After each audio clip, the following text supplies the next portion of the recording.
Hey guys, this is Merlin Schumacher with a recap of YCS Leipzig. I'm a little sorry that it's so late, but I really, to be honest, just enjoyed my real life after one weekend of pure Yu-Gi-Oh mindfuck. So yeah, here it is. We can start off at Thursday when I went from Munich to Leipzig, and first thing I met was Chad Lloyd, Simon Ho, Gary Cutwaller, AJ Tiplody, Rick Cherry, and yeah, all the UK guys basically.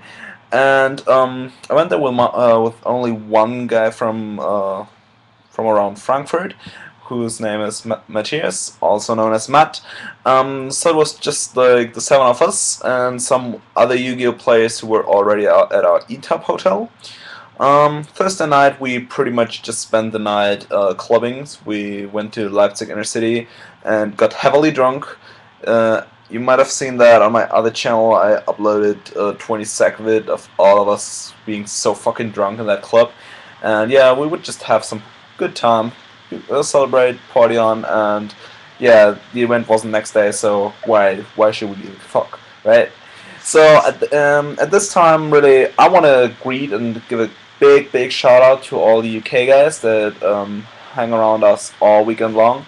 In first place, that's Chad J Lloyd. That's Hugh, my man. You're really like my favorite UK player. Then there's Simon Ho, there's Rick Cherry, AJ Tiplody, and Gary Cadwallader. Pretty much those five. Also want to give a shout out to all my teammates from Awesome Aces that were at the event. That's Long Dao and Michael Chiplak, basically. Plus Wang Tran and Benedict Jung, but those weren't really staying at our hotel too much. Wang was along partying on Saturday night, but yeah, that's about it. Okay, then Friday morning we pretty much woke up late because we were celebrating until like 7 o'clock and got so drunk. Um, then we went to pre-registration and did some trades, shook some hands, saw some other faces of people we didn't see in a long time. Um, then in the evening, like probably 10ish, we went back to hotel, dropped our stuff off, and went to inner city again to get some food. And we found that really good steak place called Moredo, and we had some delicious steaks with good side dishes and stuff like that, and that was perfect preparation for the event. I always say a good meal is perfect preparation for some competition, so yeah, that was pretty decent.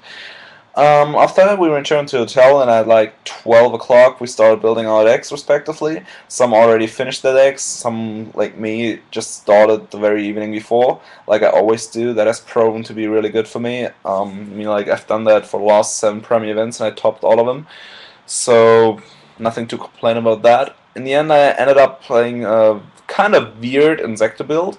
I would main deck a Robin Goblin, which came in so amazing, and Doomdozer. Shout out to Simon Ho here, who gave me the idea. Um, yeah, Robin Goblin pretty much does his best job in the Insector deck because either my opponent doesn't set any cards because he's afraid of me shooting at them with the Hornet and Dragonfly loop, which enables me to rip the entire hand with Cho'Gath, Sangan, Special Summon, stuff like that, or just go Dragonfly, Hornet, Gigamantis, Special Summon a bunch of monsters, attack for some damage directly, and rip one card each. Also with the Robin Goblin, Cho'Gath into Sangan is a +3, which is amazing if it goes through on a wide open field. Um, on the other hand, if they set most of their cards, you can like shoot through their field with your combos, shoot their back row with the Insectors, and then deal some damage and rip additional cards from their hand. So they have slimmer odds to make a comeback after you have gone through your combo once. For example, game 1 of the tournament, like game 1 in round 1 of YCS Leipzig, I was playing against some anti-meta guy, and I started off with.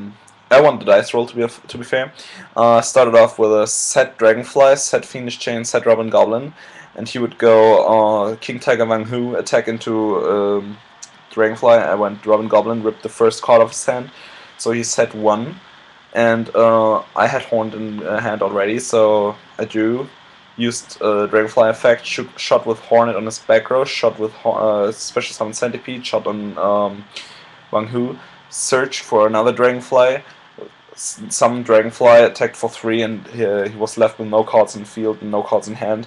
And anti-meta is never capable of making a comeback after that, so I won game 1 against an anti-meta deck, which is always very important.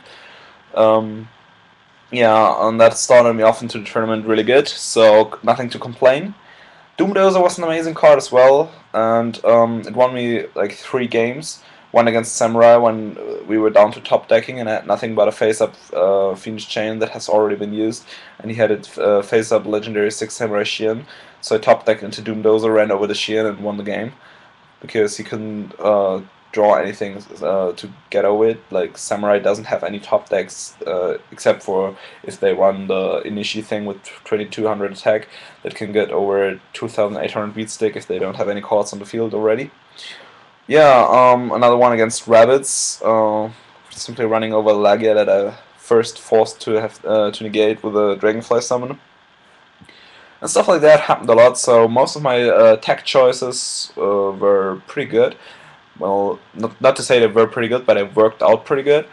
So I'm pretty satisfied. I went X1 on day 1, 7-1 that is, and I only lost round 2 to a judge decision when the head judge claimed that Gigamantis, who has equipped Dragonfly by its own effect, would go to grave if the Dragonfly was waylaid, but afterwards she apologized and was like, "Oh, I understood you would have equipped the Gigamantis with Dragonfly effect," which is nonsense, but yeah, that cost me the game and I lost round 2 to Peter Gross. Peter Gross is a really good player, so I wouldn't mind that. Very unfortunate he didn't make the top cut in the end, but that's Yu-Gi-Oh! Then day 2, I won all 3 of my Swiss rounds as well, so I went 10-1 and only lost to the judge decision, which is pretty good record for me. And in top 32, I won game 1 and got careless and got stacked twice in a row. I opened triple Guaiba in game 2 and game 3, which cost me both of those games, so fuck that. I really should have watched closer and paid more attention, but can't help it right now. So I lost top 32 with a 10-2 record, losing to 1 judge decision and 1 possible stacker, which is good enough for me. I mean, like, I really plan on winning a Premier event at some point, but as long as I top them, it's good. I just don't want to start scrubbing them all in a row. Yeah, next up is YCS Long Beach in March, like 25th and 26th, I think.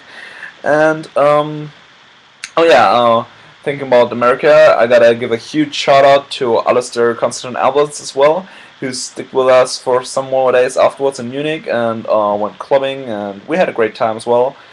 Really cool guy there, and fortunately he didn't suffer from food poisoning like other people do.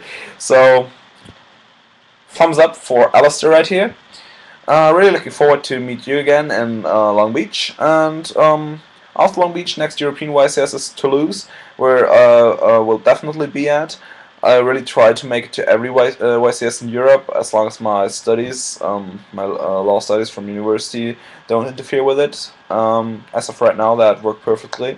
So yeah, really looking forward to see all of you guys back in Long Beach or Toulouse, or maybe possibly next European World Championship qualifier, next Worlds. I'll definitely try to make it there, but I can't promise anything. Yeah. If you want to keep updated with deck lists, deck features, openings, stuff like that, just let me know. Write a short comment, give me a heads up by PM, anything like that. And if you like my videos, please press thumbs up. And yeah, subscribe. Tell others about my channel. This is just my second channel. My other one is pure German, so this one still has to grow. And yeah, thanks for watching. See you at the next event, I guess. Peace out. I'm out.